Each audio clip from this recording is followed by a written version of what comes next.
on air.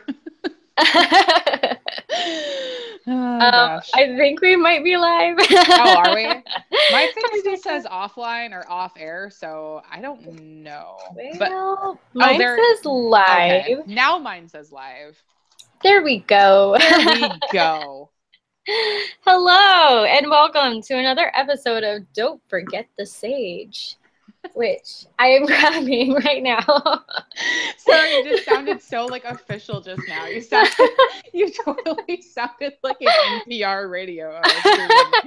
Don't forget the sage. I need like a really awesome name, like Ari Shapiro. Oh, I love Ari Shapiro. God, that's like my favorite name. It's such a great name. I like everybody on NPR has the most unique names, and also I feel like such an adult just now for saying that I love Ari Shapiro. Like.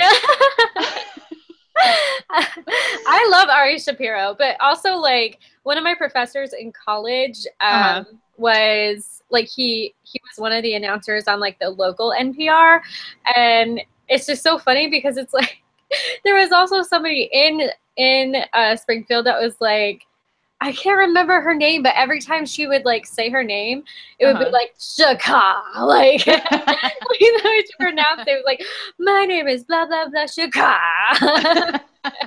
She had to put some stank on it, you know? Yeah, seriously. Yeah. It was so funny though. Fun It cracks me up every time. NPR. I also love Robert Siegel. Like Robert Siegel has like the most soothing voice ever, which is great because like the stuff that he talks about is like horrifying. So I need that like calm voice. Right? You know? Yeah. Like you're portraying this as something completely normal, but I know that it's not. I know there's a chance we're all gonna die, but you sound so calm. So right. So we just might be okay. Yeah. Oh man. Oh man. I am staging it up here. I have a couple stories. Cool. I picked out because I couldn't decide. Hey, that's totally cool with me. But and I also like, oh, where did I put it? Oh, there it is. I snagged a book from the library called Real Irish Ghost Stories. Sweet. Now I just got really excited. I'm like, yes! Well, and I also recommended some like new ones for us to order, so I really hope we get them. Nice. Name dropping because Llewellyn just came out with a bunch of them, and there's one about like country music hauntings, and I was like, listen, like, living in the Nashville area, I feel like we need this. Totally.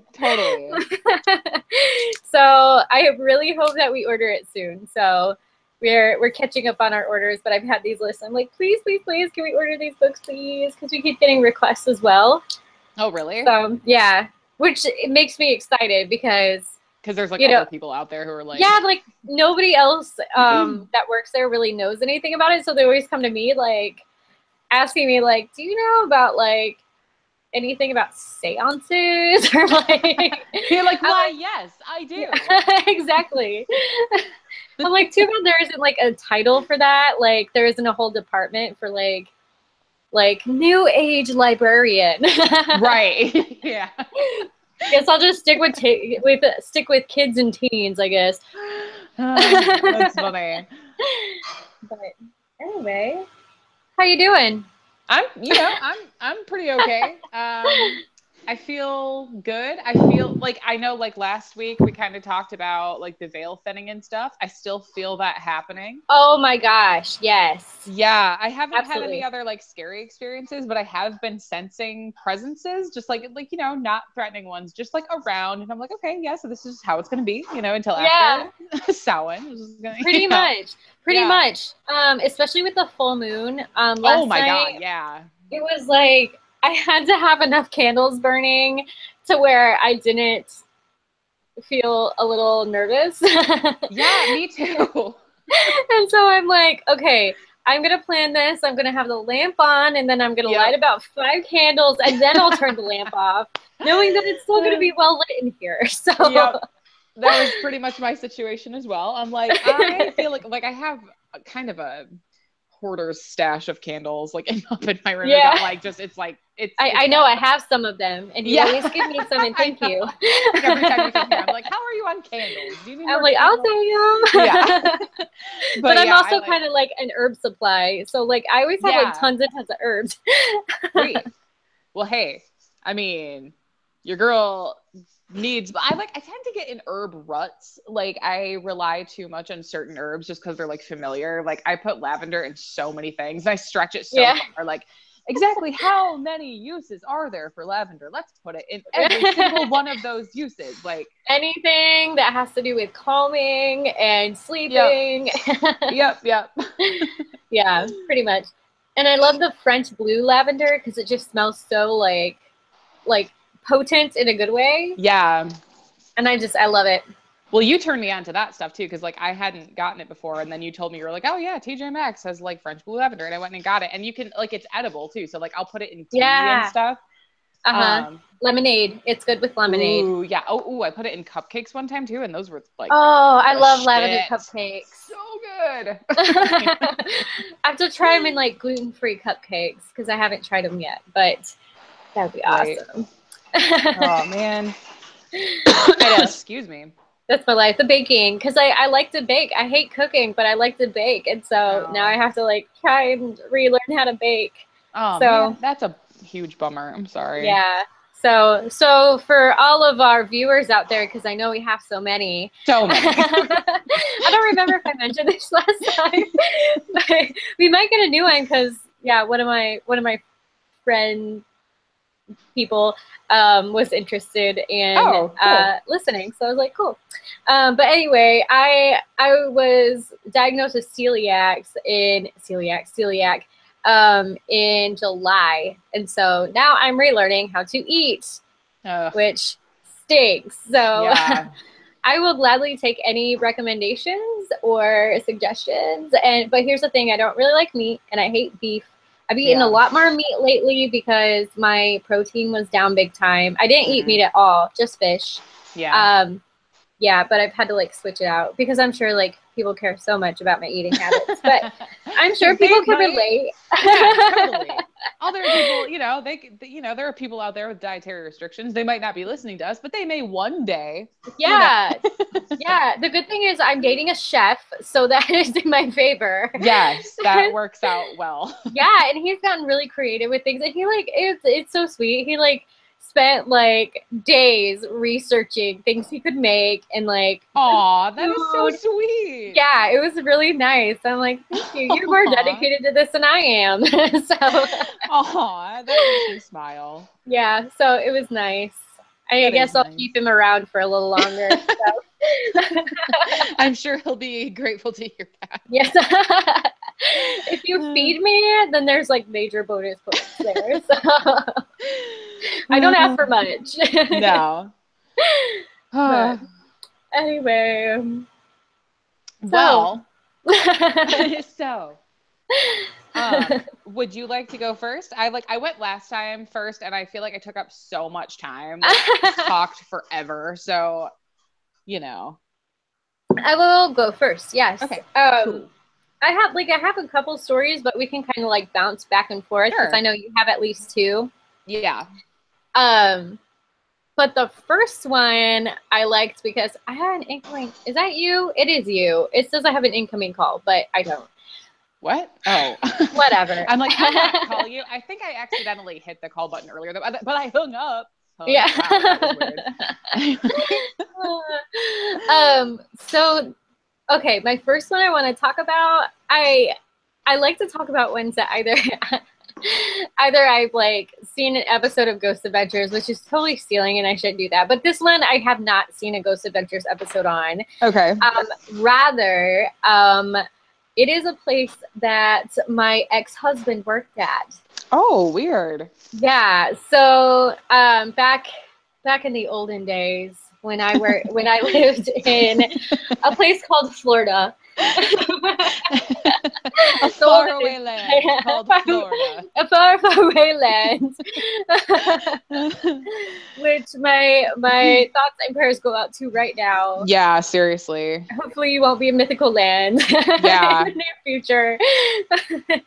But which, by the way, I have extended to my friends and families. Not quite strangers yet, but I do live in Tennessee. that they can come to me if they need to. So I guess, the same applies to me if they want to drive this far. I live in Michigan. I've got, an extra room. Anyone I know in Florida or, in the path of the hurricane is welcome to come here, but it would be a really long drive. Right. I do not have an extra room, but I think people's lives are more important than space. So for sure. And I have the keys to the library, so we can, bonus. And I know most city officials, so that helps too. Yeah. But anyway, so yes, this was a place that, so I went to cosmetology school to help pay for college, and I went to the Aveda in St. Petersburg, Florida, on the Tampa Bay Gulf Coast. And my husband, who I have this, so I really like to eat. So I have this thing with dating chefs. so my ex-husband was a chef, and he had gone, this is not important, but I'm going to tell you anyway. He had gone to, oh my God, what's the name of that school? I'm blanking. That place where Emeril Lagasse went. Is it the Cordon Bleu? No, that's a different. That's like after this place. It's the Johnson and Wales. That's what it is. Oh, okay. Johnson and Wales in Miami. And actually, like at his graduation, I go on a lot of tangents, but if you haven't noticed, but at his graduation, Oprah's personal chef was like the honorary speaker. Like, wow, it was crazy. And this is awful to say, but he had like these like, those like pop bottle glasses like that make your eyes really, like really big. Professor Trelawney glasses. Yes. Yeah, but and it made his eyes look like really huge. Like he totally had those. Fun times. So yeah, so it was kind of a big deal. But he worked at a place in St. Petersburg, not too far from where I went to cosmetology school, called the Don Cesar Hotel. This is also considered like the Pink Castle is what they call it because it looks like a big pink castle. Surprise! Spoiler alert! It looks like a pink castle.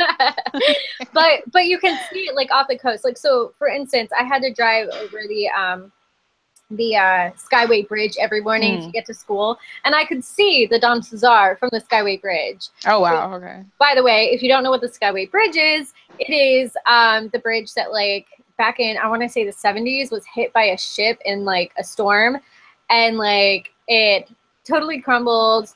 People died. It's really awful. Don't know if it's haunted. But it's also terrifying to drive across. Like if you're it's like so scary. Yeah, okay. Oh my God. So I would sometimes there would be like a cruise ship going underneath it. Oh my God. I was like, I'm gonna die, I'm gonna die, I'm gonna die, I'm gonna die. Oh my God. It was so scary. And then like this is really awful, but like people would commit suicide often, and they still do. Like oh my God. There is a Facebook page dedicated to people who commit suicide off this thing, because like there was so many times I had to call into school and be like, listen, I'm running late, someone jumped off the bridge. Oh my God. Like that's crazy. Yeah, and the person that runs the Facebook page was a guy who actually jumped off the bridge and survived it. Oh my word. Which rarely happens. So like and you can look up the website too.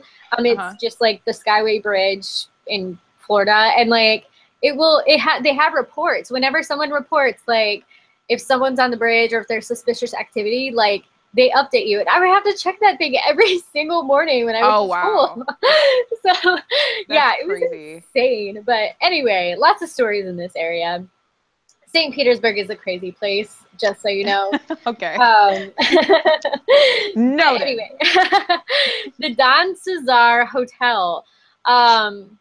Okay, so I'm gonna read a little bit because it'll be a lot more organized than if I just tell you.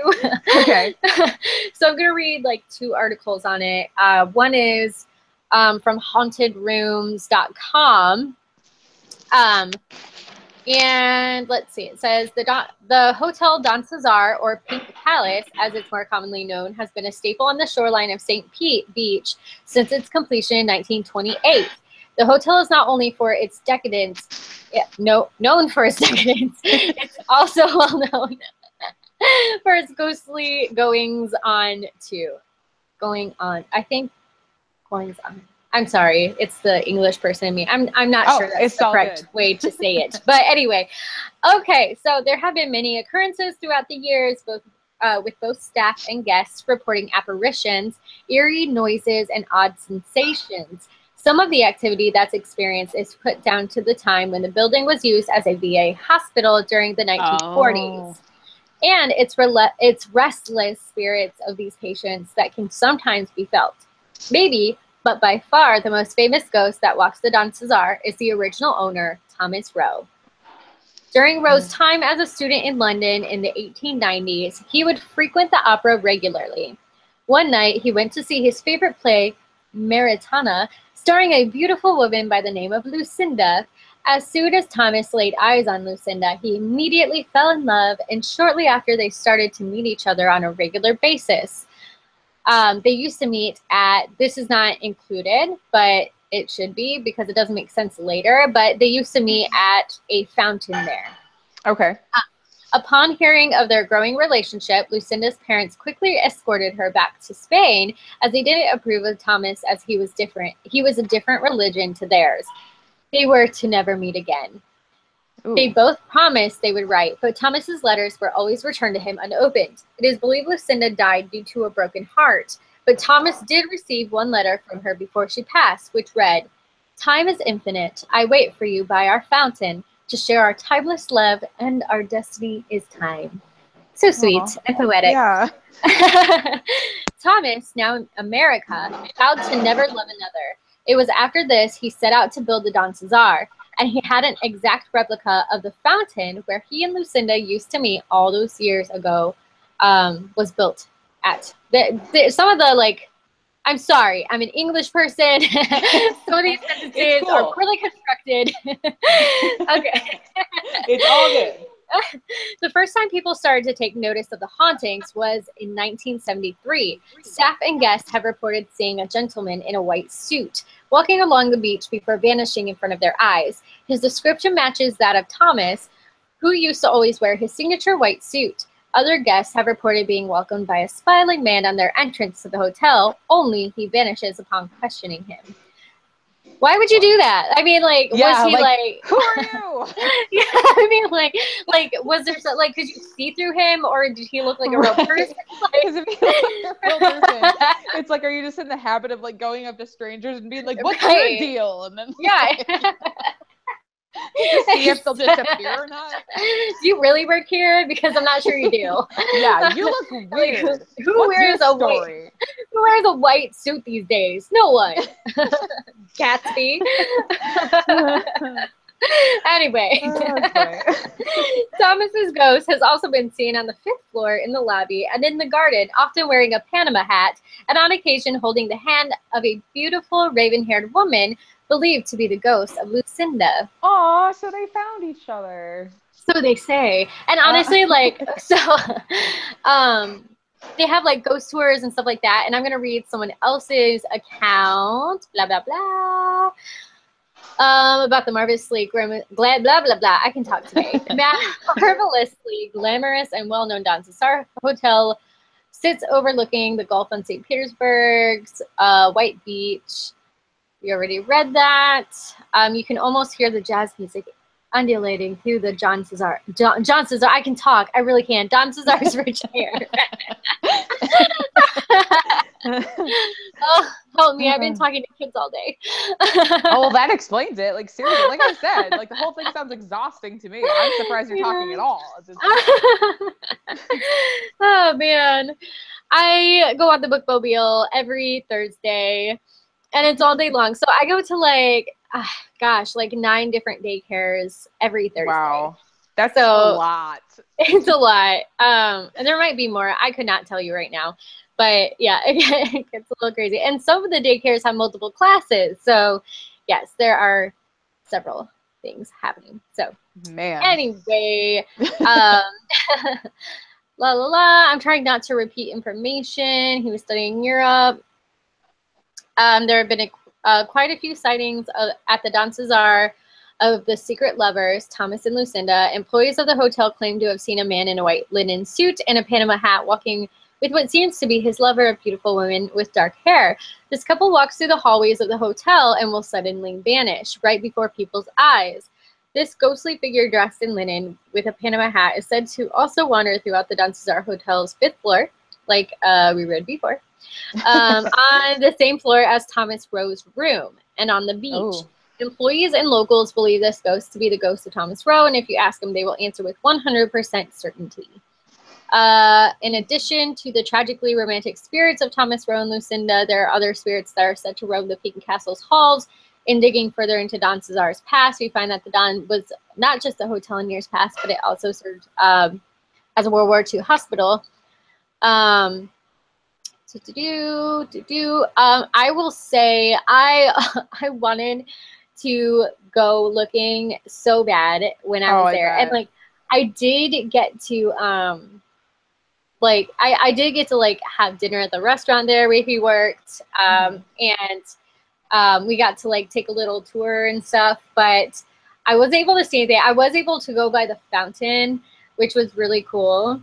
I just wondered like if I went now because I know more, like what would happen? I don't know. So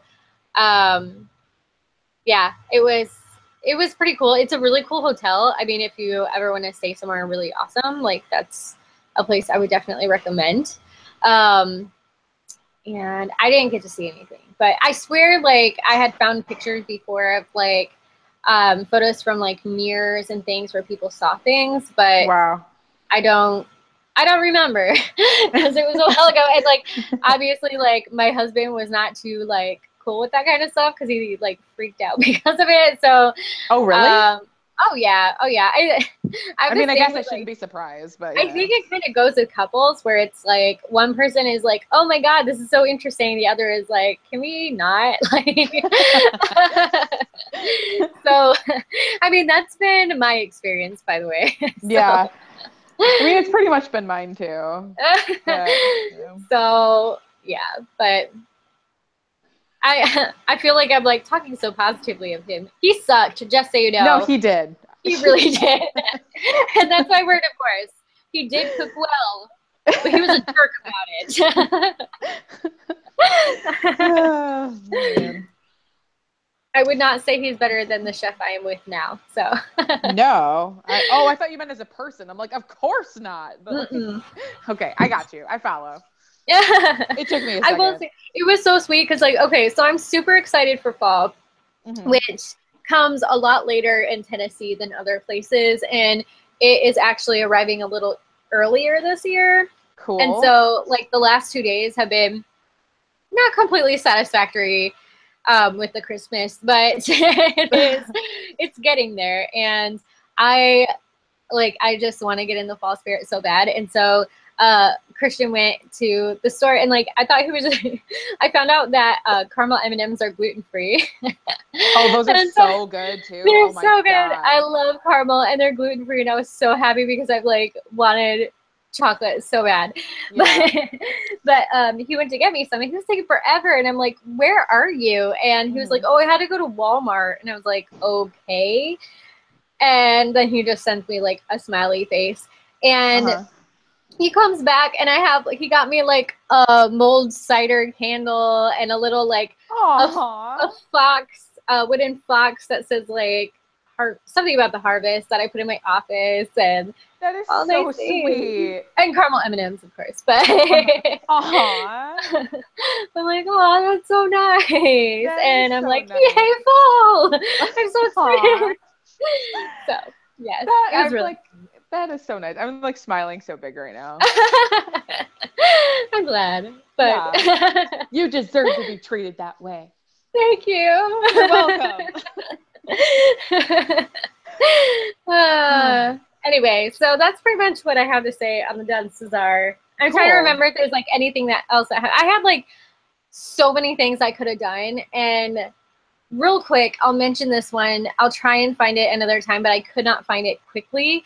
Okay. But when speaking of my ex-husband, So we kind of got married quickly and slightly secretly in a bed and breakfast. And I was not pregnant. I'm just going to say that. I was not pregnant. But I was looking at bed and breakfast to get married at. And there was one, it may have been in St. Petersburg or somewhere around there, but it was a bed and breakfast. And there's actually an episode on it on some paranormal show. Could not tell you. It was so long ago, but it had this room that was like super haunted, and there was supposedly like this girl that was murdered in there, and there would be like a rocking chair that would move, and like on this episode, you know, and it was like, we're not staying there. I'm like, why not? Like, but it's to. It's so romantic. but like on this episode, it's about like children with like sixth senses, and like they took them to this location, and like they could like put their hands on the walls and like sense things that had happened and whatnot. Interesting. Yeah, and I can't remember the details. I was trying to look it up, but I like could not find it. So I'll have to do more research and I'll revisit that later. But that was one I almost did, but I couldn't find it. So anyway, that's my story. I had an almost story myself. I was researching like haunted places and discovered that the Masonic Temple in Detroit, Michigan, which is actually now a really popular, gone to a few concerts there, is like crazy haunted. Like it's really? Yeah, like I guess it's regarded as like the most haunted place in America. And it's funny because like when I've gone there, I've felt weird. Like I've had, you know, strange feelings there, but I just chalked it up to the fact that it's like this old, like weird, you know, building that was like meant for, you know, Masons to gather. I just, you know what I mean? I just assumed it was like ambience. And now I'm like, oh, well, maybe I was actually sensing something. Yeah. So that was my almost story. I didn't have time to research it enough today. But maybe I'll do that like for a future talk. Can you hear my cat? I'm sorry. He purrs so loud and he's like right by. No, I don't hear him. Okay. He just decided to climb on me. Anyway. So, okay. And now his butt's in my face and I have to move. That's funny. Okay.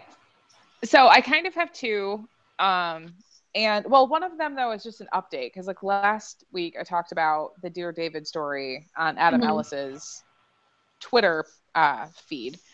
He was featured this week in a BuzzFeed article again. What? Did you see his cartoons? Like you will totally recognize him.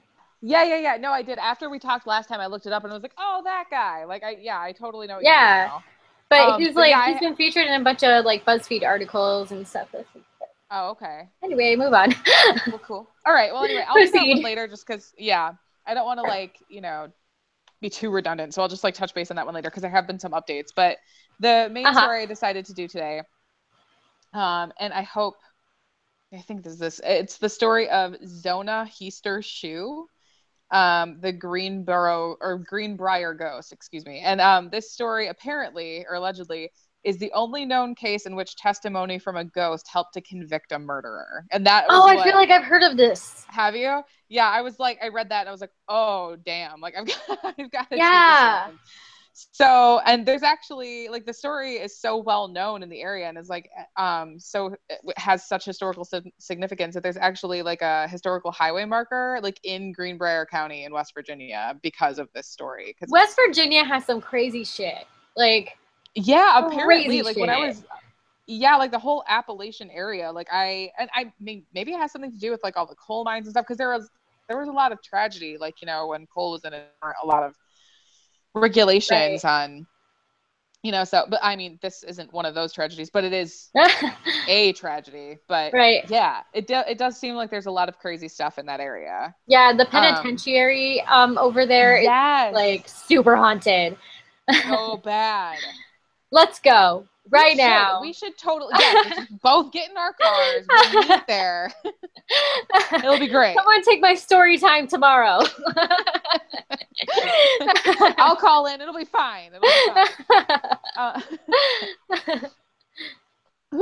We should totally do that though. We should plan. No, we totally should. We should plan like a ghost tour but like a ghost tour, like a tour of ghost tours, like, you know what I mean?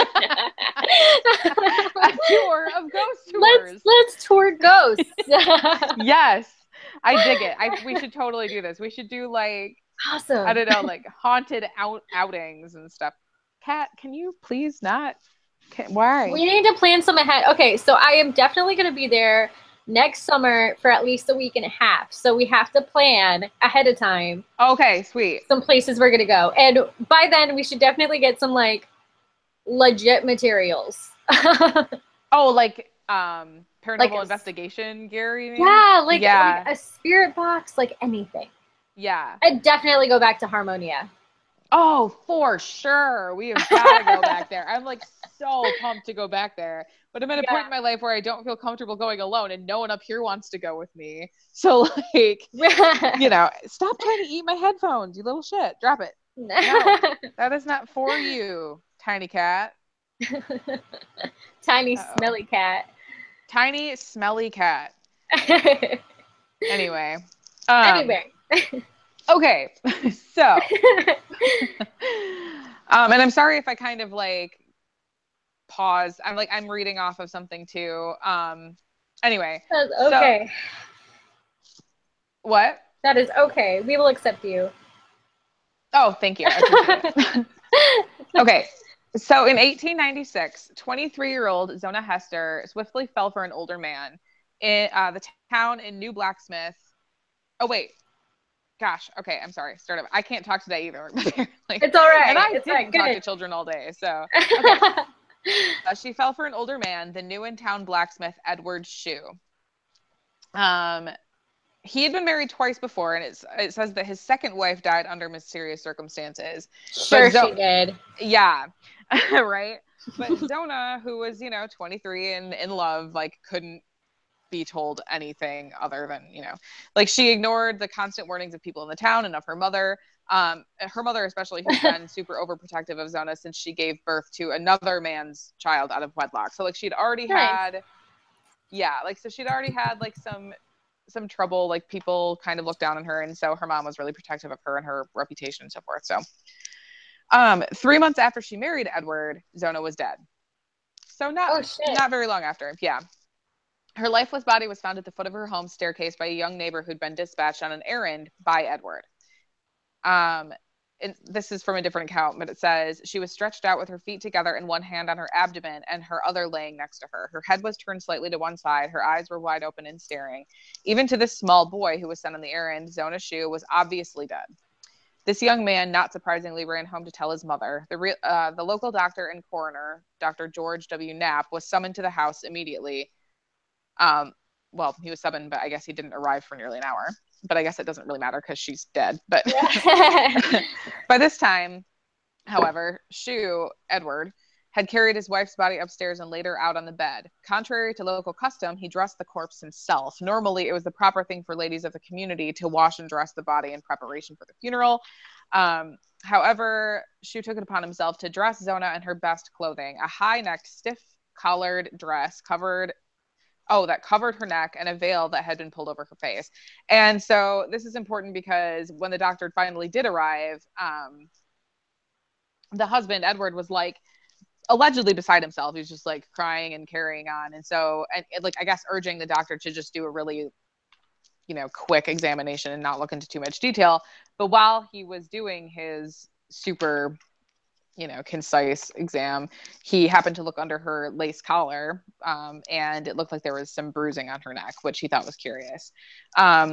So then Edward prevented any closer examination, and Zona's death was chalked up to, quote, childbirth, which is super confusing because no one even knows if she was even pregnant at the time. Yeah. That she died. Yes. But people are like, it must have been childbirth. This was the 1800s. They're like, oh, a woman died. It had to have been because of some lady issue. She was probably having a child, but she wasn't even pregnant. Right. Right. So, she was very quickly buried without any further investigation. And she was still wearing that same high-necked dress and also a scarf, which her husband also put on her to further conceal her neck, which is curious. And then because this was 1897, and we kind of touched base on the trend of spiritualism in America when we talked about Harmonia, but spiritualism was all the rage.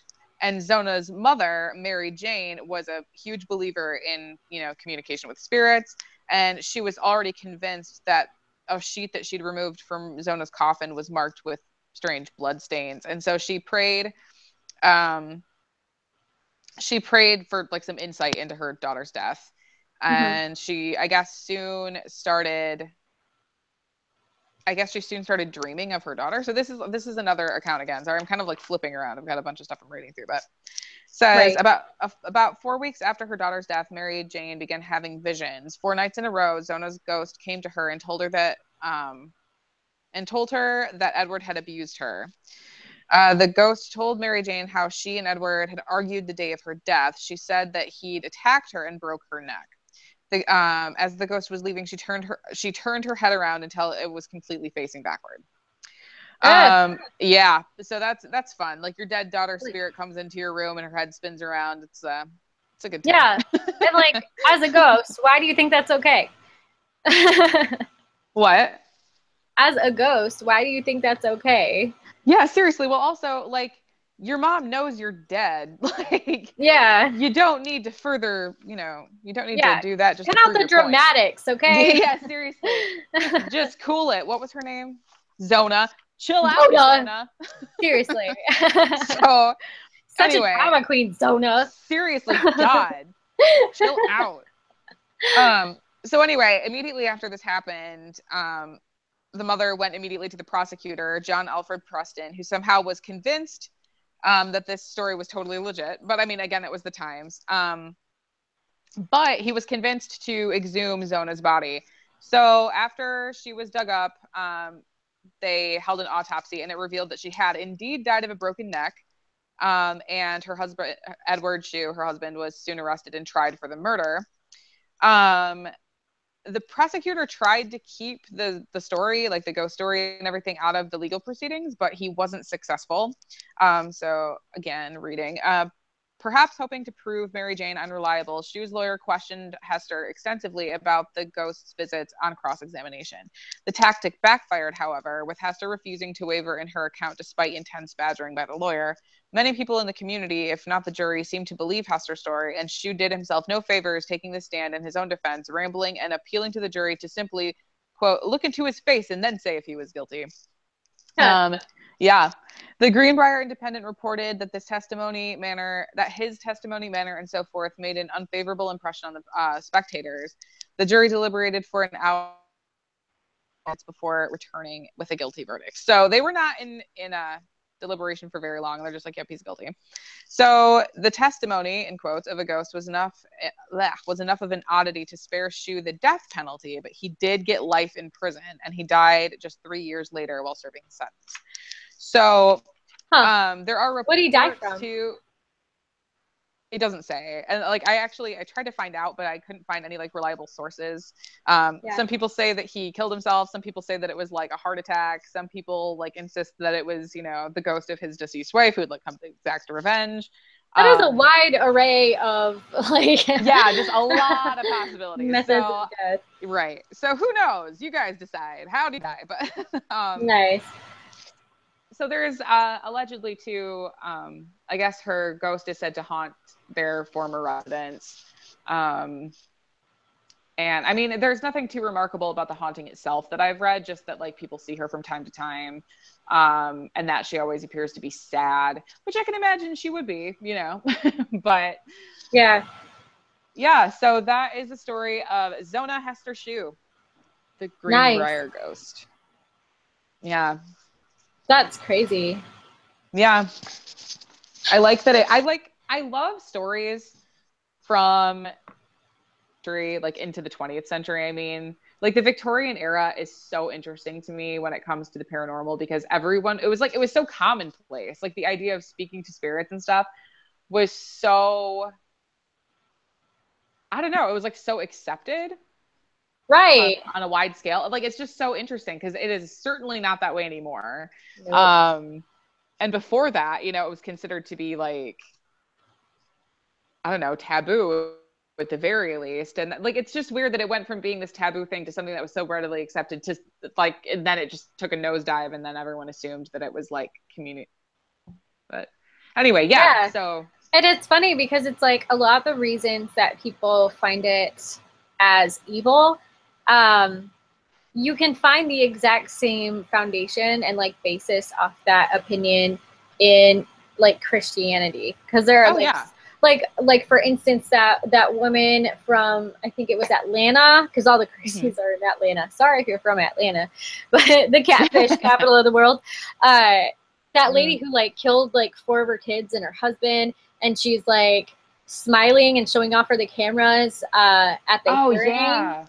Yeah, super creepy, first of all, but also like so creepy. She's sitting there like, God is my witness and he has my back and blah blah blah. And it's like you're acting like a psychopath, like and you're saying like God this and God that, but no, you know. And it's like people do that in other, like, why is that more acceptable and just kind of brushed over and like, oh, they're crazy, you know? But like in things such as like spirituality or new age or witchcraft or whatever, it's like you have all these people that basically just are like apothecaries, and then you have the other people who bring evil into the world and want to kill people, you know, and that makes all of it evil, you know. So why I want to know why. Somebody tell her why.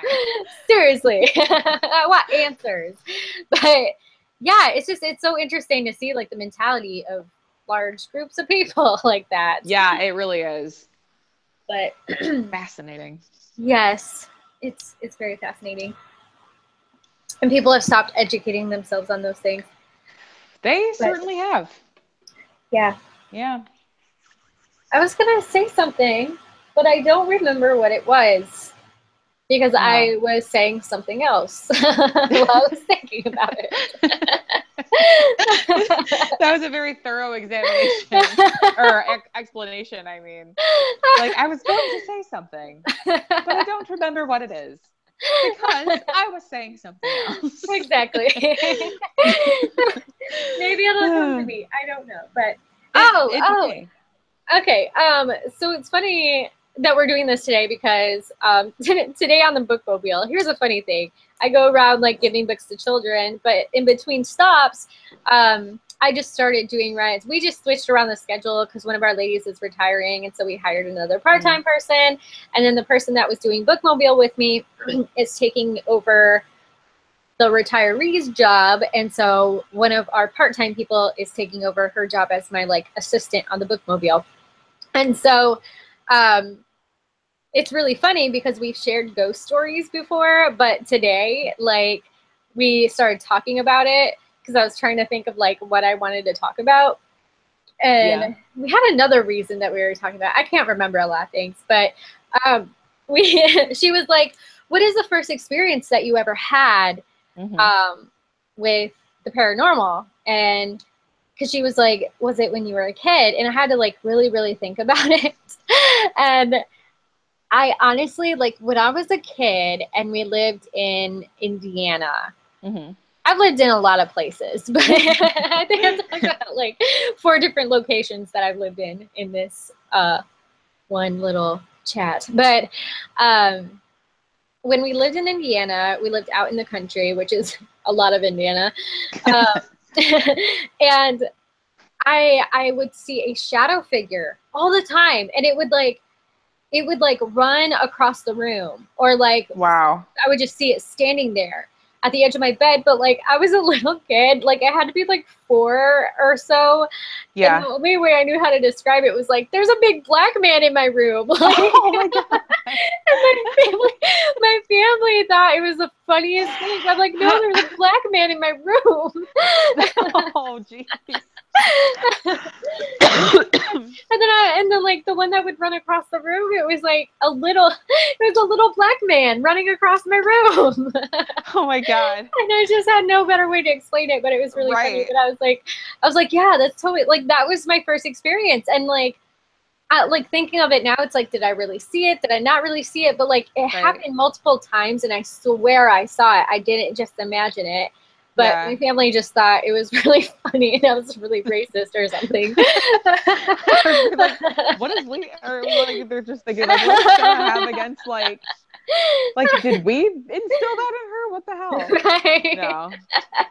Is this, we need to get back into the city. But also though, like at the same time, like if they like didn't think that like they didn't think to look to see if there actually was like a man in your room. Like if they thought you were just like, you know what I mean? Like they're 4-year-olds, like there's a big black man in my room, and they're like, ha ha ha, she's so funny. Yeah, like the funny thing is like running across my room, and like when I think back on it, I think of like, I don't know if you ever had an Atari, but there was this game on the Atari, and it was like a little like shadow stick guy, and like that's what it makes me think of. But yeah, I totally know what you're talking about. And like if you like press the brakes on the bike, it sounded like he was farting, and I thought that was really funny. Fun times. Oh yes. But yeah, we were talking about that. Yeah. So that's all I have to say about it. It's weird that was your first experience, because my first experience with the paranormal was also with a shadow person. Yeah, I want to say it was like 5 or 6. I don't know. But I mean, again, I don't really know because, you know, it was so long ago. But I had gone to bed. My parents had put me in bed, and I was a pretty fearful child, and I would sleep with my door open and the bathroom light on. The bathroom door was like right next, or kind of kitty corner to my room. So I would do that. Like, I was about to be like, I know where it was, but I right. Carrie, I know where the bathroom is in your parents' house. Anyway, so yeah, so I would do that instead of a nightlight basically, and my parents had just put me to bed, and I have 2 older sisters, but they're significantly older than me, so like they got to stay up way later than me, obviously, and so I could hear them both upstairs. Like I was laying there awake, definitely hadn't fallen asleep yet. I had like just gotten tucked into bed. I could hear my sisters upstairs in their room, or like one of their rooms, fighting because they were constantly fighting. That does not surprise me in the least. No, not right. I know, like they fought all the time, and I could hear my parents, both of them, in the living room talking. So every member of my family was accounted for, and I was laying in my bed on my back, just kind of like staring ahead of me, and the open door, you know, with the light, so it was like obviously like just a rectangle of light, was to my right. And out of the corner of my eye, I saw this really tall man, just like the silhouette of a man, appear, and he leaned against the door frame and folded his arms and like shifted his, like I can still see it in my head, like shifted his weight onto like one leg and crossed his foot in front of the other. Like he was just almost like how you see like cowboys like in old westerns, right, like, against, you know what I mean? Like the way they lean against things. It was almost like that, but like less relaxed. And I thought for sure, like the first thought in my mind was that it was my dad, but then I heard my dad talking to my mom in the living room, and I knew it wasn't him. And so I like, you know, shot my eyes over to the door, and it wasn't there anymore. And I freaked out. Like I, you know, jumped out of bed, like, and screamed and like tore out into the living room and was like crying and told my parents that there had been a man like watching me while I was in my room. He was like standing in my doorway. And of course, you know, I was a small child, and they were like, no, that didn't happen to you. You're just dreaming. But I swear to God, like to this day, like I had not fallen asleep. And yeah, so that was my first experience with the paranormal too. That's interesting. Like, I wonder if like children are more susceptible to seeing shadow people. Well, it seems like children are more susceptible to like a lot of things. Like, and it makes me wonder, like, is it because we are so close to, because obviously we came from somewhere, you know, and it's like, were we previously in the spirit world, and that's why we're more connected to it as children. And that's why, you know, it's like as we go through life, maybe we become more disconnected from that. And interesting. But I just wonder if it's like, really, we don't end in the spirit world, whether that's here or somewhere else, but maybe we begin there too. Oh, wow. Yeah. Getting all sorts of deep on you. Yeah. No, that really makes a lot of sense though. Like, because like for instance, back to my cosmetology days again, when I worked at a salon, once I moved, here's my next state I'm going to talk about. Once I moved back to Missouri, I've been around a little bit, but when I was in Missouri and I was working at the salon there, one of my coworkers, her son was talking about like I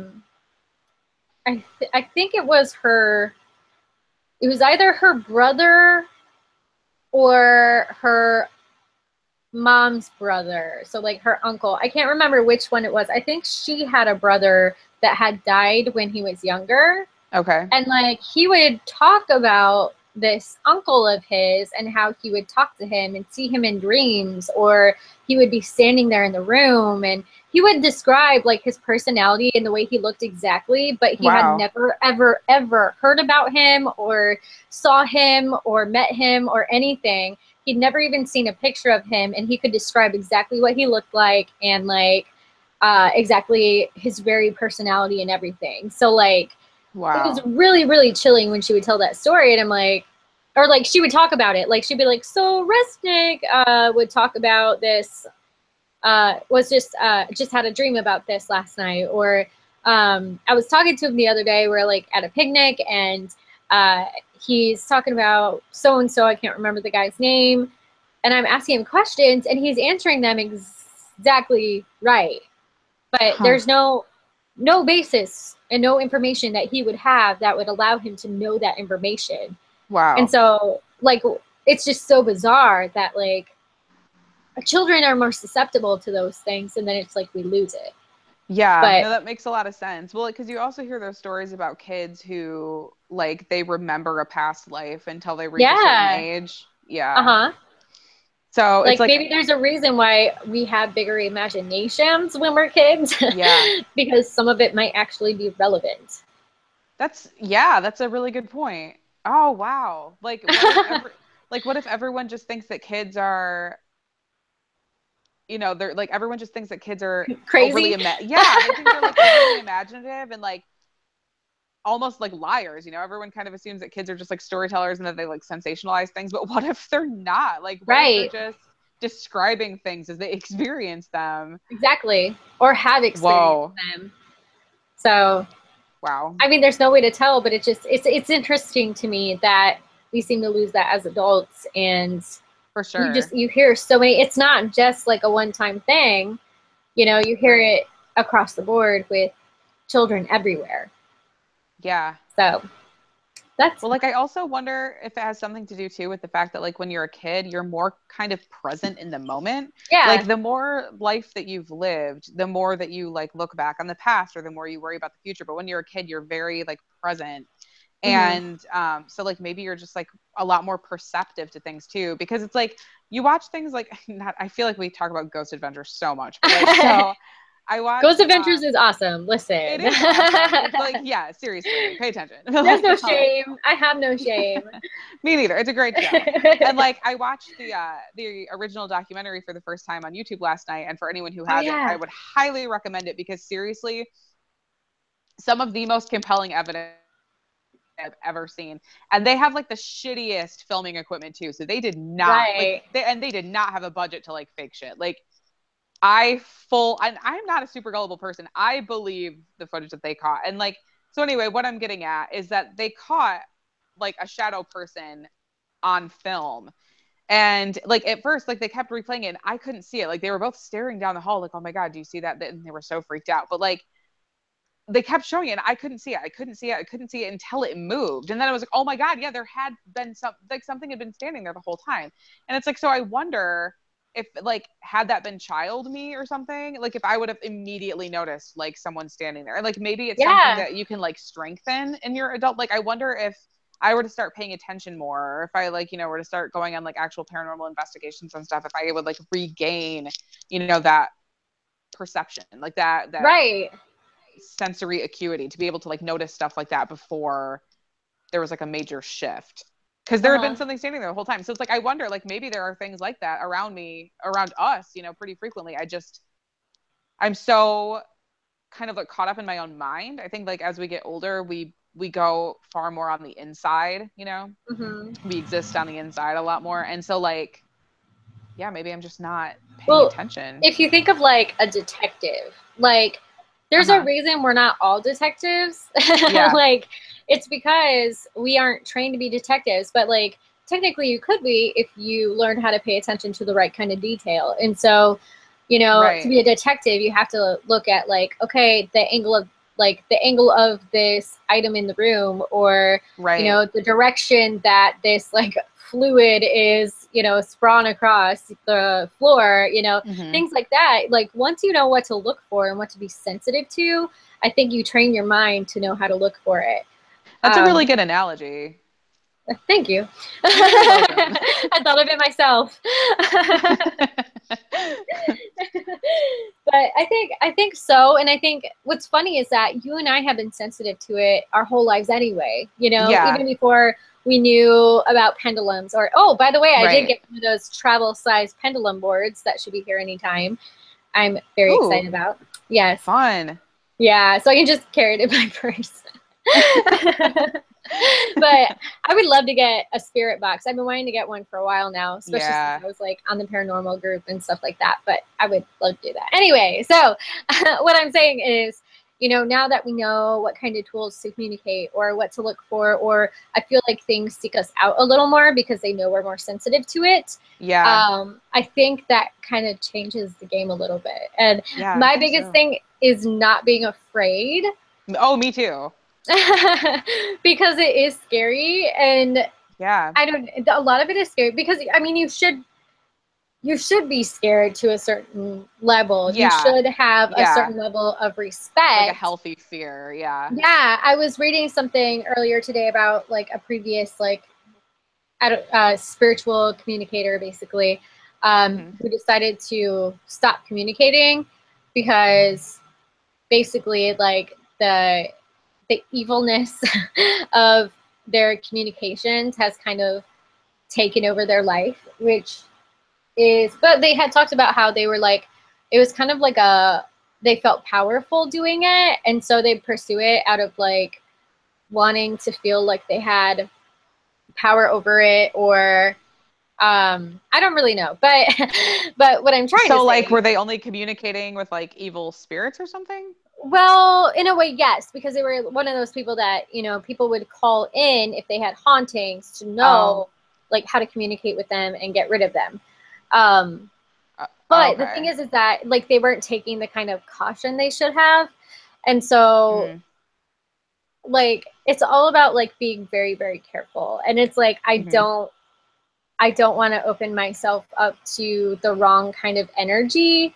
Right. And I want to be able to like still have the power over getting rid of it if I need to, you know? Yeah, I totally understand what you're saying. Cause like there's so much like going into any kind of spirit communication, there's so much that you don't know. Like you don't know for sure who or what you're talking to. You don't know their intentions or like, and so you like, there's so many unknowns. And so the idea of like, just, you know, opening up and like welcoming whatever and just be like, great, yeah, let's chat. You know what I mean? Like, I feel like could be potentially dangerous. Like, I don't think that the act of spirit communication itself is bad or evil by any means, but it's like, yeah, I think you have to approach it with like serious caution. Right. And like, yeah, because you don't know what you're dealing with. Because like, even last week, like that freaky experience I had last week, I felt right off the bat that it was dark, and I, you know, it was something that I didn't want to be communicating with, but I was trying to like be like to figure out if it was okay. And and so I really feel like in a way I was pushing a limit by not immediately getting up and setting boundaries and being like, okay, no, fuck this, get out. Right. You know, like I spent too much time trying to feel it out, and then I like felt it touch me and I felt horrible. Like it just filled me with this, you know. So I don't know, like it's hard to. Yeah, and it's scary because it's like it's not like anybody really knows how to deal with it. Like even people that deal with it on a professional level, I feel there's still a lot of mystery there. And it's not like okay, I have a bug infestation. Let's call the pest control guy. Like, you can't, it's not like that. It's kind of like, oh, sorry. It's okay. But it's kind of like, okay, I have a ghost who, like, who do you call, like, Ghostbusters? Like, right. You can't, you're not trained to do it. And so you can do what you think and do your best, but. Right. You know, but then what if you're wrong? Like. Yeah. Well, this guy is supposed to be writing. He said he's going to write a book about, like, he's done it for 7 years. He said he's going to write a book for the last 7 years of his life. And so I'm going to see if maybe I can get a copy of it. Oh, yeah, that'd be really cool. Yeah, and kind of see what's up. So that's pretty cool. But yeah, that is cool. Oh, so, should I do my second story? Yeah, go for it. Okay, so this one, you may have seen it on the news, like, was it last year or like a couple years ago? Who knows? Okay, but okay, you can look this up, and there is actually like a news segment on it, and it is in Hanover, Pennsylvania. And basically it's this house, and I remember watching this when it came out, and there's also an episode of it on the Dead Files, but I haven't watched that episode yet. But basically these people bought this house, and there's like clearly a very aggressive spirit in this house, and this woman has caught like there's one specific stairwell where she can catch like tons of orbs and everything. She has tons of evidence, like tons. And even just on the news segment, there was a cameraman and there was a reporter there. And she's talking about it. She's saying how like this thing, like they even heard a voice. Oh, wow. Yeah, recorded. And then she was sitting there talking to the cameraman about it. And he like kind of makes a funny face for a second, and she's like, did you get scratched? And you like look at his arm, and he got scratched during the interview. Like during the interview. It's crazy. That's crazy. Yeah, and she is showing them the staircase where she always catches the orbs and everything. And on video, she catches a couple orbs, but then you can also see like a shadow person's hand on video. Like this is all on the news segment. So it's like, it's crazy. And the lady's name is Deanna Simpson. Her and her husband live there. They have older like adult daughters who are like, we're not gonna stay there because it's scary, and this guy will like burn people, he'll scratch them. Wow. I haven't really found any like background on the house, but apparently they're supposed to be writing a book with someone named Rosemary Ellen Guiley about the house.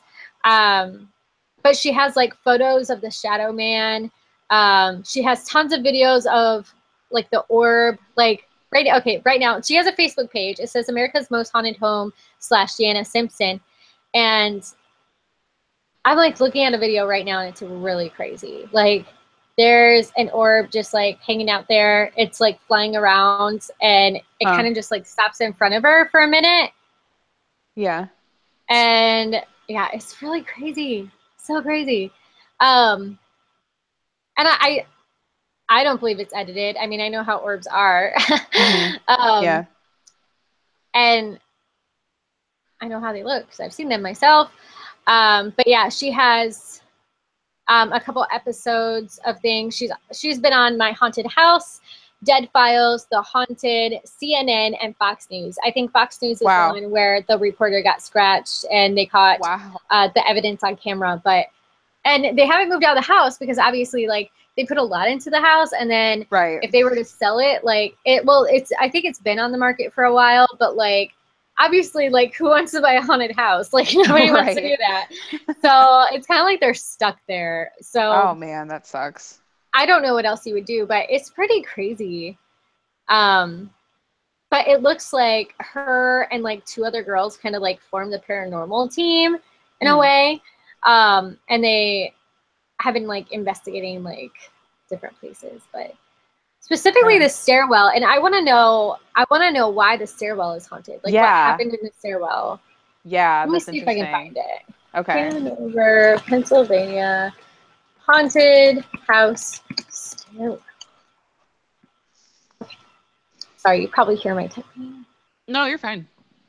2014, I think is when I saw it. It's in Pennsylvania. I feel like we don't have any history on this place.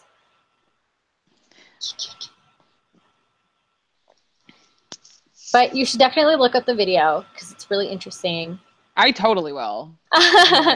I'm surprised you haven't seen it because it was like a big deal for a while. This all sounds really familiar to me, and I actually I've been to Hanover incidentally, but like obviously not to this house or anything, but like my sister was married in Lancaster, Pennsylvania, and I think I think it was Hanover that I was in. I think they're like pretty close to each other, and I think they're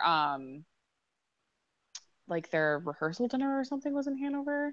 Yeah. But anyway, like aside from that, I feel like these names and stuff sound really familiar, but it's been long enough that it's like out of my mind. So yeah, I need to go look it up because that sounds crazy. Yeah. Yeah, it's pretty insane. There's another one I'll just say real quick. I don't know if it's real or not. But there was, where was it? I had it pulled up here. Man, I was prepared, I swear. Basically, there's this hotel where there's a recording on YouTube, and it says that it's not edited or it's uncut, but obviously there's like some creepy music in the background. But the police were called because this hotel room had you could hear screaming coming out of it. Oh, I've seen this. Yeah, but nobody was checked into it. And so this guy like comes to check it out, and you can hear the screaming on the recording, and it's like really freaky. Like it's really freaky. It is. And he ends up going in there, and when he comes in the door, you can kind of see this like shape, like see-through shape. Yeah. Walk out of the door. like Harry Potter in his invisibility cloak kind of thing. Right. So, and then he says that like there's no one in there, the shower is turned on, the chairs are upside down, and like the carpet is torn apart and stuff. And it looks totally legit. Like it really does. Yeah. There's a lot of speculation on it. And I can see both sides. Sure. But I can't decide like if it's real or not, but if it is, it's super freaky. Yeah. And if it is real, it's really well done. Like, yeah. Because is this the one where it's like parts of it's like security footage? So it's like on a CCTV camera. Yeah. So like that alone to me is, it seems pretty legitimate. Like this is, footage from an actual security camera in the hotel. So it's like the hotel would have had to, make the hoax and stuff anyway, which would, I feel like would be a conflict of interest. Like, I feel like the owners of the hotel or whatever wouldn't want people to do that. And like people could potentially lose their jobs if it were a hoax and, whatever. And also the guy who comes up there, like looks legitimately terrified. Like, right. He is so confused when he comes out. Like, I don't know. Obviously I could see both sides too, because obviously we live in an age of, God, like special effects. Like you can do anything. Like you can fake anything if you really want to. Exactly. But at the same time, like the hardest things to fake, I think, are like genuine human reaction. Yeah. And like he looks so scared. So I don't know. I could see it both ways too. Yeah. It's supposed to be at an unspecified Wingate Hotel in Illinois in room 209. But okay, so it was uploaded in 2012, but it's dated as September 14th, 2003. Huh. So wow. I don't know. I have no idea. There's a lot of speculation behind it. Yeah. But Again, yes. If it's legit, it's freaky. Super freaky. But what's weird is that I haven't been able to find anything that's happened after that, you know?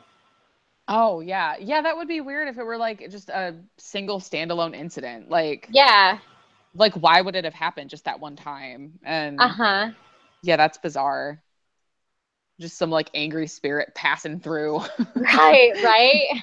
Needed a place to stay for the 5209. night. Yeah, yeah. 5209. Why the, destruction? And although I guess it does kind of stand to reason that it's like if there are people of all types, there are probably spirits of all types, and maybe there are like just asshole ghosts who like go around wreaking havoc, like doing, Yeah. dickish things like that and then moving on. I don't know, but yeah, that's interesting. Huh. I have no idea, but it was creepy. It is creepy. Anyway, so tell us about that guy we talked about last week. That one guy. Adam something. Adam, Moby Dickhead. Yes, Moby Dick. All right, yeah. Let's check in with him. All right. Okay, there it is. Adam Ellis. I actually had it queued up on my phone this time, which is good. I don't know why I didn't do that last time. I'm just like, I'll wing it. And then it sounded terrible. Because yes, I'm that cool person who like listens back on our I do too. But you know really? what? That's how it shows that we have more views. Yes. Correcty. Yes. Okay.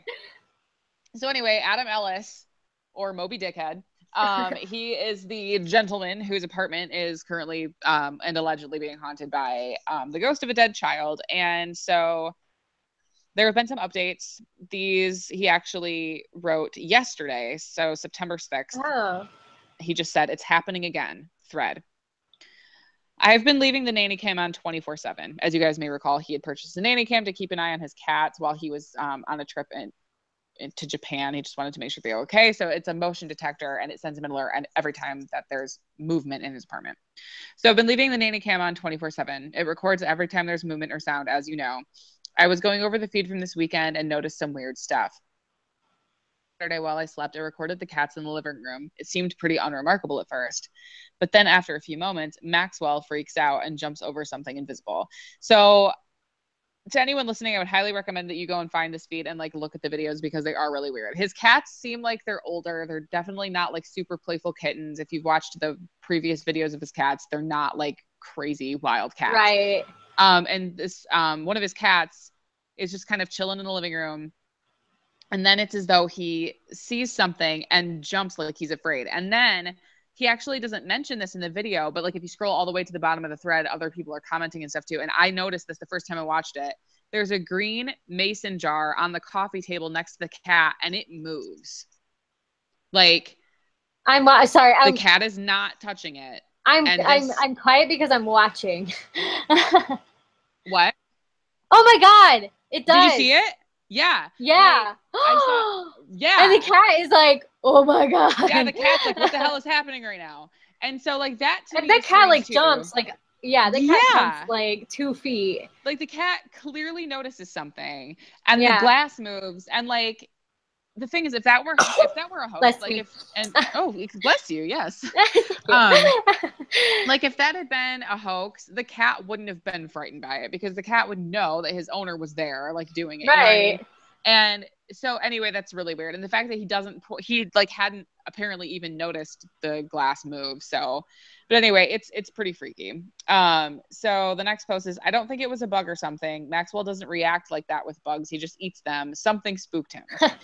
Yeah. What's more, I almost never get bugs. I've seen maybe 3 in all the years I've lived here. So like he lives in New York and yeah, like it's obviously an urban area. There's not like just a bunch of bugs around. Like it's common for me to get bugs, but I live in the middle of nowhere. Okay, so anyway, the next night the camera recorded a couple more strange videos. Specifically, it recorded Maxwell doing this on and off for hours. And underneath that, there's a picture of his cat just sitting up on his haunches, like staring at the camera. It's super creepy. And he says his cat was doing that on and off for hours at a time. So it's that he'd sit up on his hind legs and peer around the room as if looking for something or looking at something. This is odd behavior for him, and I can't come up with an explanation for it, especially because of the next video. Here's the final video the camera recorded that night. And so his cat in this video, and again, I highly recommend that you go and watch it. I recommend that you watch it. I'm watching it right now. Yeah. Like, so he's just like, it looks like he's tracking something with his eyes. Like he sees something, and then he stands up on his hind legs and starts batting at something in the air. And like, that's the kind of thing that my cat does. Like when it feels threatened, like it does that at my dog. So it's like, I don't think that this was, you know, because of a fly or something. And he even says, I suppose there's a chance it was a fly, but I honestly never get flies. So that seems unlikely. And also, like, I have 3 cats, and like, granted, not all cats are the same, but like, there's a distinction between the way a cat like paws at a fly, like it's kind of toying with it, and how a cat like bats at something it feels threatened by. And this cat like whacks at something in the air like he feels threatened by it. Well, and his head is moving like a lot more slowly than if it were a fly. Sorry, you broke up for a second. What'd you say? I said his head is moving a lot more slowly than if it was a fly, because flies move a lot faster than that. Oh, for sure. Yeah, that's a good point. Good point. And it's not like, and it usually like a fly would like, you know, go somewhere around your face, you know, like, and it's not like something's coming straight at it. It's just trying to like, it's not like a fly is stationary or moving slowly where, you know, I don't know. It's not a fly, damn it. Clearly. What? It's not a fly. I can pick this apart for days. I'm with you. So then he just said a couple more things. He just said, I can't shake the feeling that something has made its way into the apartment. This is odd behavior for Maxwell in any event. Things feel off this week. I can't explain it. And that was the end of the feed. So that was the last update. Obviously that was yesterday. And yeah, I don't know. It's some pretty compelling stuff. Like I don't know. It's creepy. Man, that video with where the cat jumps. I mean, there's no other. Yeah, and like the glass moving and stuff. Like oh, it's like it was touched. If you look at it, it almost looks like it touched its side, and that's why it jumped. And then the glass jar moves, and it's like, it's really weird. Seriously. That's so crazy. And the other cat doesn't even care. Like, it's just... No. Well, I mean, that's a typical cat, you know, just like has no fucks to give. Seriously. Just like, whatever. It's fine. I just watched that video again, and I hadn't noticed before, but when the glass moves near the end, the cat, like, notices it, and it looks up at the table, so it jumps over, and then the glass moves. Yeah, and while it's like it's freaking out about whatever it got, whatever it got touched by, it's like freaking out. That is it's like, oh weird. shit, what's that? Oh, it's like creepier every time I watch it. And like, okay, what's so interesting about this too is because like when I first started following this story, I thought that it was probably a hoax. But like, is his cat missing a leg? What? Let me see. I think he only has 3 legs. Let's see here. I see what you're. No, well, he does. Watch when he jumps. I thought maybe he was just holding it up, but I thought so too. But like, I think you're right. That cat only has 3 legs. Oh, poor cat. Little 3-legged kitty. Enough already. Jeez. Yeah, seriously, fucking ghost. Leave the 3-legged cat alone. Yeah, asshole. Anyway, so yeah, I just like. At this point, I feel like if it were a hoax, it's not just a hoax. It would be hoaxes because it would take so much effort and energy. Like, I don't know. Like, it seems legit to me. And with the other cat sitting there in that other video, like, if there was like a string or something that was flying around or a bug, you would think the other cat would notice it and they'd both be playing, you know? Yeah, for sure. I don't know. It's just, it's weird. So I obviously want Adam Ellis to be okay. Like, I don't wish for anything bad to happen to him at all. I hope that this resolves itself, but like, I am so curious to see what else might happen. I want to. People's comments are hilarious. I know. Jar moved. The jar moved. Yeah. Everything that moves is green. Either the ghost has a favorite color or it's the easiest to Photoshop. And then the one underneath that, like David in real life, the like guy in the morph suit. Oh, where is that? I don't see that one. It's just like underneath. It's like, yeah. So it's like the color of the devil, blah, blah, blah. Every villain is lime. And then underneath that, there's like a dude in a green morph suit. Oh, God. Yeah. Interesting. So, yeah, that's what's going on with the whole Dear David thing. Oh my gosh. Yeah. I'm interested in keeping up with this. I gotta, you know what? I'm gonna put alerts on here, dang it. So I know. That's a great idea. That is a great plan. Thank you. I like all of these like gifs that people have posted in the comments. Like there's one of Kermit the Frog biting his nails like he's nervous. Yeah. I'm like, yep, that's about how I feel. I really feel like he needs to like reach out to someone though. Like, so I know that he is like saged and stuff, but I feel like if you've got an entity that's in your apartment that's refusing to leave, you know what I mean? And it's like to the point, like it's gained enough energy that it can move shit. Like you should probably get some help. Like, as someone who like my former home actually experienced some, and I should have done something about it, but I didn't. And I mean, you know, thankfully no one ended up getting hurt or anything, but like I saw a butter knife fly across my kitchen one time, like, you know. Oh yeah. Oh man. And you know what? Do you still have the video of you and our friend Tiff with Tiffany? The light? Yeah, I think I do. It's like, I know that it's on my Facebook too, but it's like, it's a private video or whatever, but I could. You should upload it. Yeah. Upload it to our channel. I wish that yeah, it was crazy. God, I should do like a story time on one of these things just about shit that happened there. Cause some crazy stuff happened at my last house. Like, and I honestly think that it fed on like, so I used to be married to a man and he and I are actually still really good friends to this day. But like when we were married, talk about him a lot. We do. Anytime you guys mention Jeff, that's him. But like he and I obviously didn't do great while we were married, you know, for obvious reasons. But so there was a lot of tension in our relationship. And I honestly think that whatever was in our house fed on that tension, because as soon as we were like divorced or like really even before that, as soon as we were separated and we didn't live together anymore, activity stopped. Like, I think that it fed.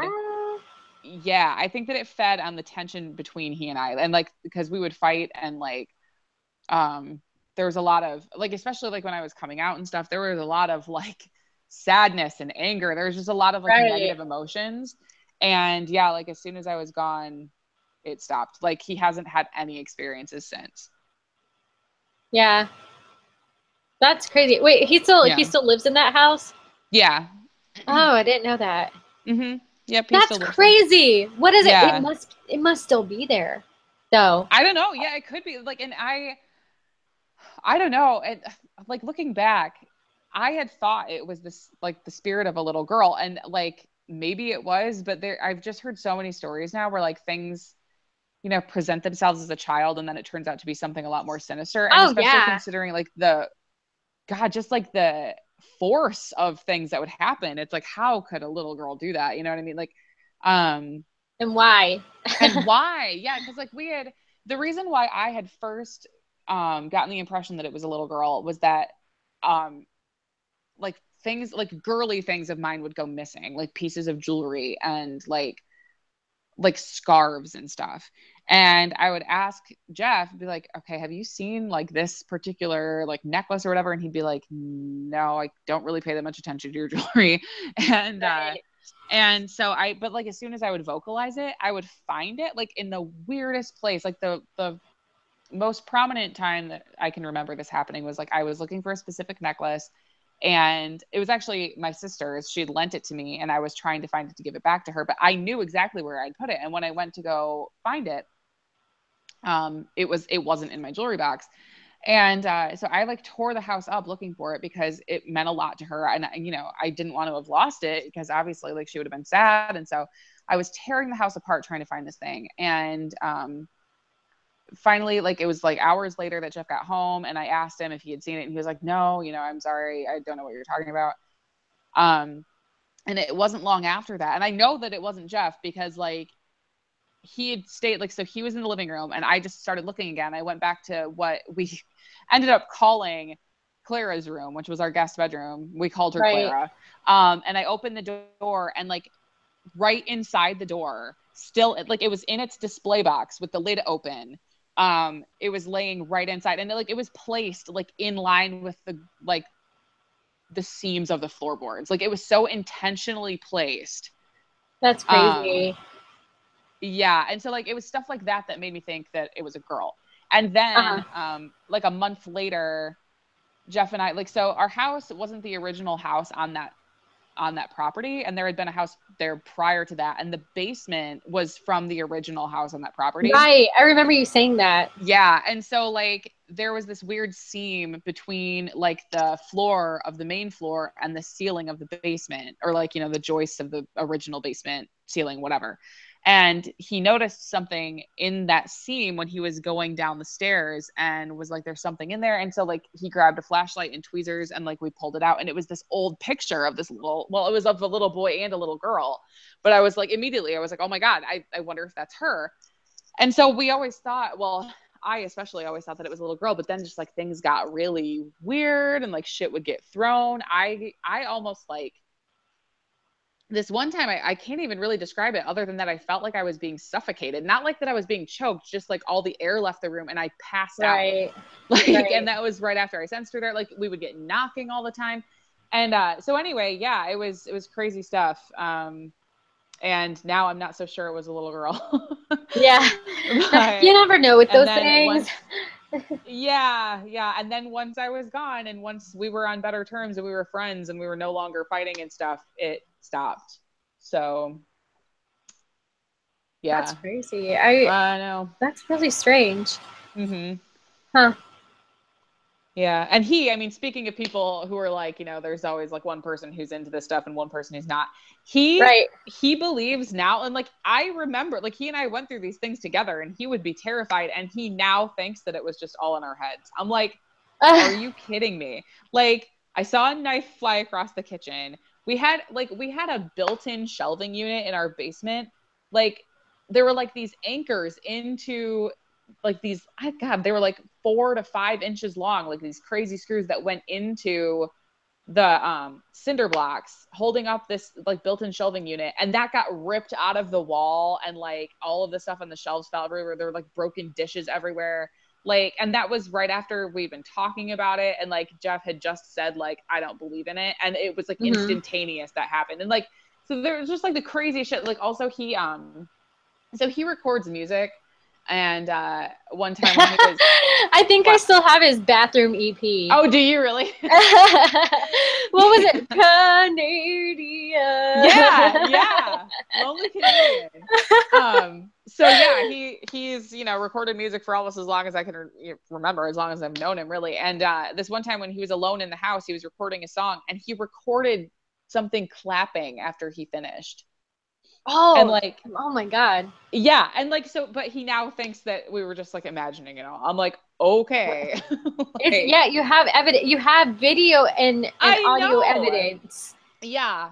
And I mean, I don't know, maybe it's just, like, people, I don't want to say that it's too scary so they choose not to believe in it, but it's something like the idea of an afterlife doesn't fit into their worldview, so they just kind of omit it.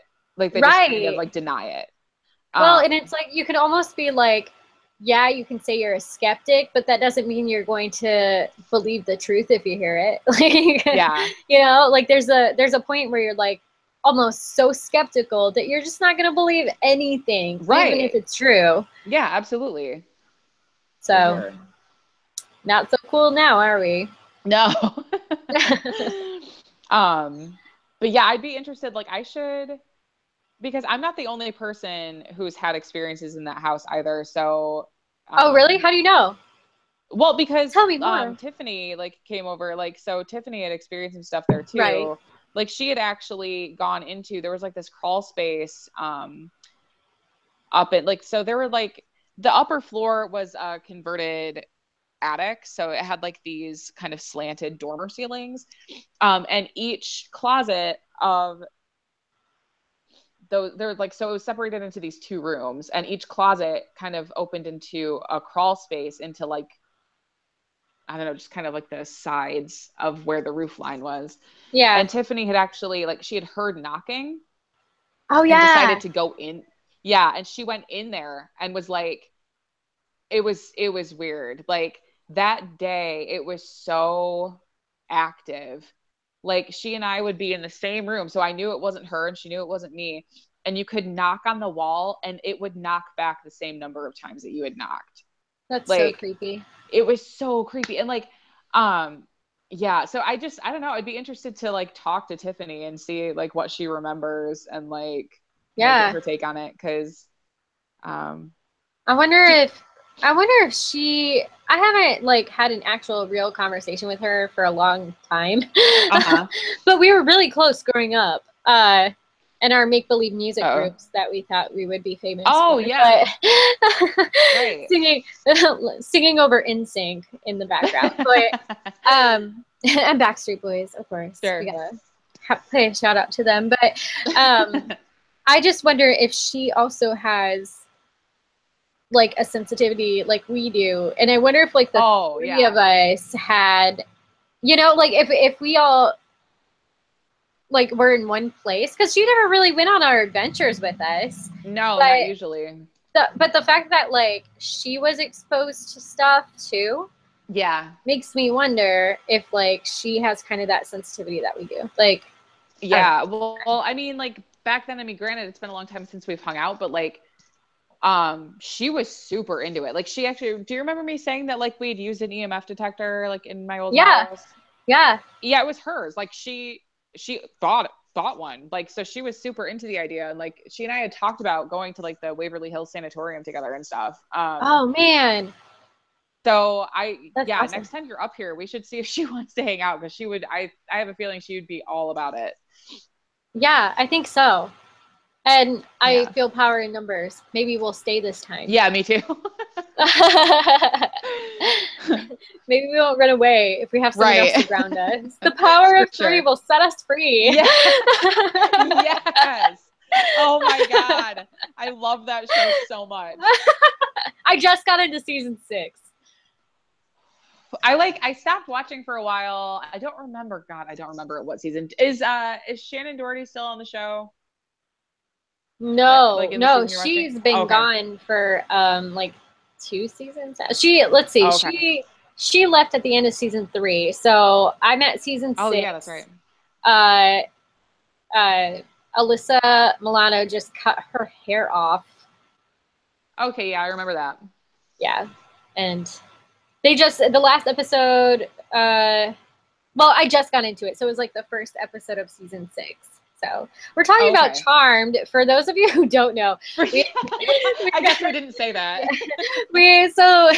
So the old 90s, early 2000s TV show Charmed. It's delightful. It's so delightful. Like it was so funny when I started it because I was like, oh man, the 90s, like so funny. The outfits, like season 3 and season 4, like Alyssa Milano's like outfits are ridiculous. Like she looks like a freaking clown. It's like the same kind of stuff that you see people dressing their children in today.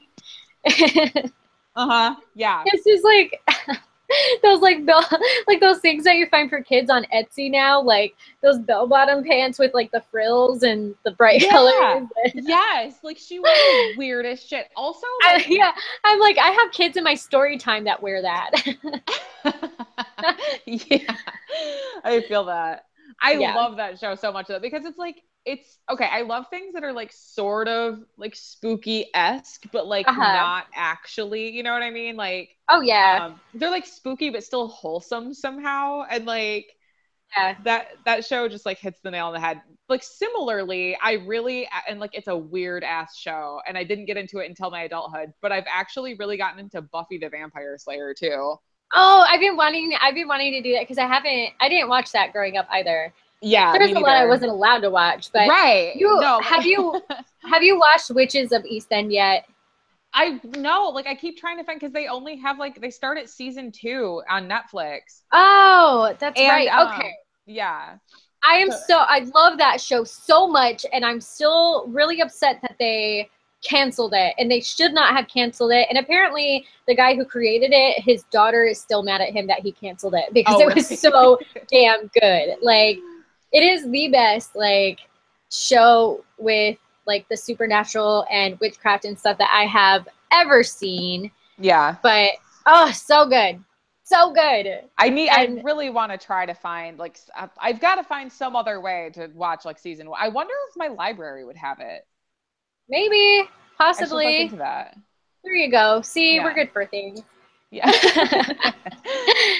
They should, because it's so good, and I wish so bad that they would pick it up again because it was so good. Yeah.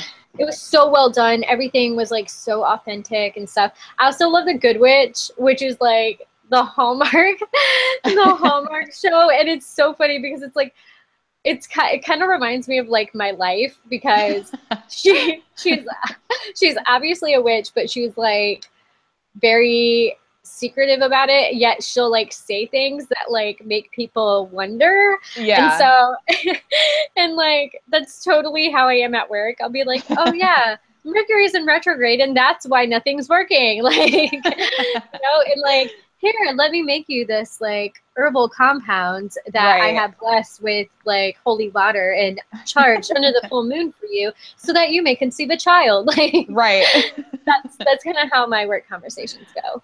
And people think it's hilarious. And I'm like, haha, I'm serious. You're like, no, I'm not playing around, actually. Exactly. Yeah. But yeah, I've only watched a few episodes of that one. Well, I think I probably watched like 5 or so, maybe more. Mm-hmm. I don't know. Because they're pretty short, aren't they? Are they on the No, they're like an hour long. Oh, are they? And they're so cheesy. Well, there's the movies. So if you want to watch them in order, I think you can watch the movies on Amazon, maybe. I don't know. But there's like the movies that lead up to the TV series. And what's crazy is that like all the movies in like the first couple seasons, there's like one of her daughters or her late husband's daughter is like one of the main characters, and then you get to like the last season and she just disappears. And they never explain what happened to her. Like, she was supposed to have like gotten a job there and like all this stuff, and then you never hear of her ever again. It's been like 2 seasons and you're like, where did she go? Weird. So yeah, and you're just waiting for them to like fit it into the storyline, and we're all just kind of wondering, like, I've like went online and I've searched for it and everything to find out what happened to this girl, and I got nothing. So well, dang. Yeah. Dang it. So if anyone finds out, please let me know what the heck happened. This makes me want to watch like wholesome witchy shows and movies right now. Like, yeah. I'm just like in the mood to binge like 90s Halloween entertainment, basically. I mean, granted, I will watch Hocus Pocus like any time of the year. So but we have a movie license for the library, so we're doing like old school movie, like Halloween movies every week in October, and so Hocus Pocus is like the first one, and then we're doing a Halloween Town marathon. Amazing. Yes. Fun times. I love it. What was that movie? It was on Disney, and it was about this girl, her grandmother. It's not Halloween Town, right? No, it's a different one, but it's along the same lines, and she finds out her grandmother is a witch, and it's not Halloween Town though. I swear, it's not Halloween Town. It's different. It's the same storyline though, but like I don't know. Whatever, just whatever. I can't remember what it is. It's pretty much the same Disney movies. Yeah, or Double Trouble. Double Totally in Trouble. Yeah, like Mary-Kate Ashley. Yeah. Yep, I remember. I used to watch that one all the time when I was a kid. Oh yeah, it was my jam. Ernest's Halloween. Oh, Ernest. Oh, man. I haven't seen any of his movies in so long, and I used to love them. Yeah, I haven't seen. God, I don't think I've seen those movies since I was like 8 or something. But I loved him too. Like I watched all of them when I was a kid. Yeah. Please stop trying to eat the cat. Stop it. Sorry. Anyway.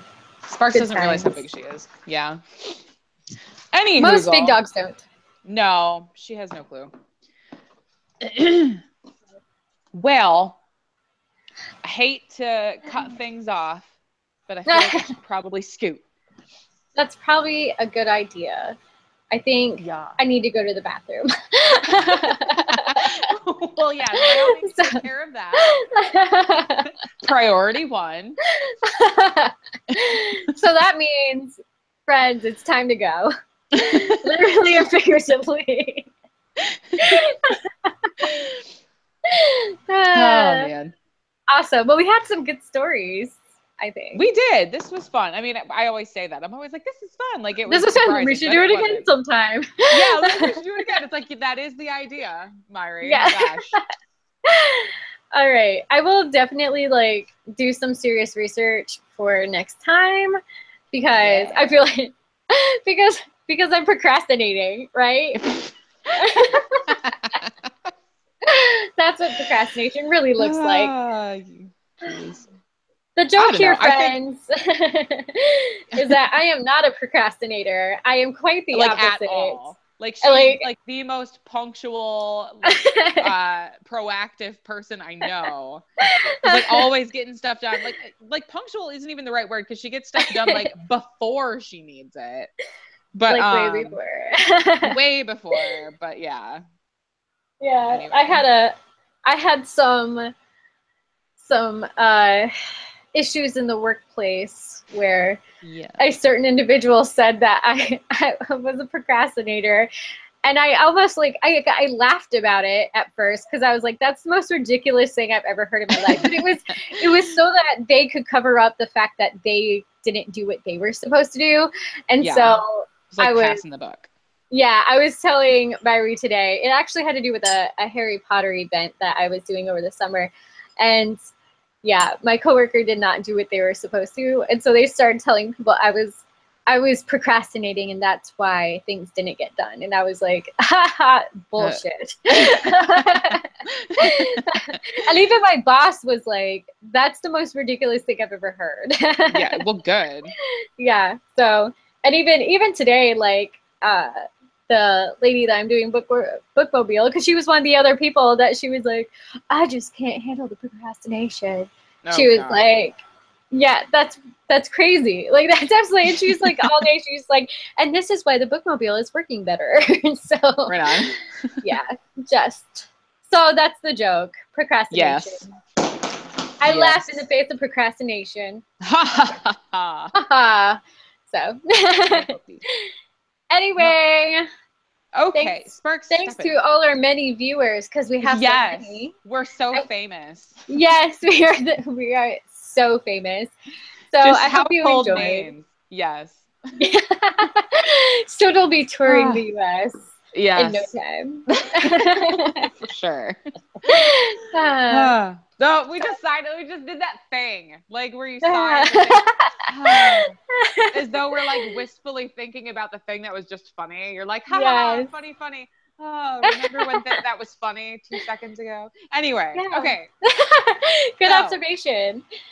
I think I stole that. I feel like that's from someone's stand-up special or something. It's probably from My Favorite Murder.